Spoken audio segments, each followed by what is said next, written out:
it's the most united that I feel like the United States has been in a long time over this topic. Protests continue across the country and around the world, and even right here in the Wabash Valley. Good evening and thanks for joining us. This is now day 2 of peaceful protests in Marshall, Illinois. People there say it's more of an educational tool. And tonight's top story, News 10's Sarah Lehman is live in our newsroom. She has more on what happened at the protest.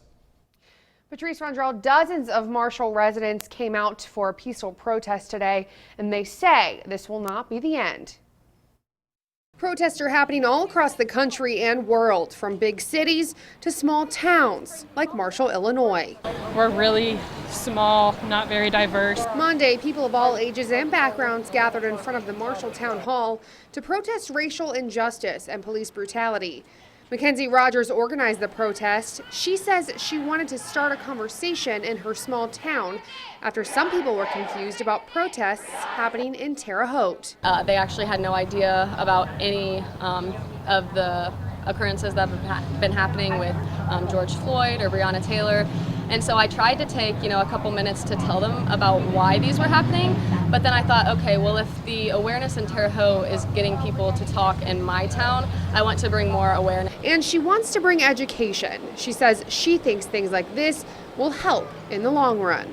I think that it is a step in the right direction. It's not going to be better overnight. Olivia Standifer was part of the peaceful protest. She says she has experienced police brutality and excessive force when she was only 13. For her, she hopes things will change across the board.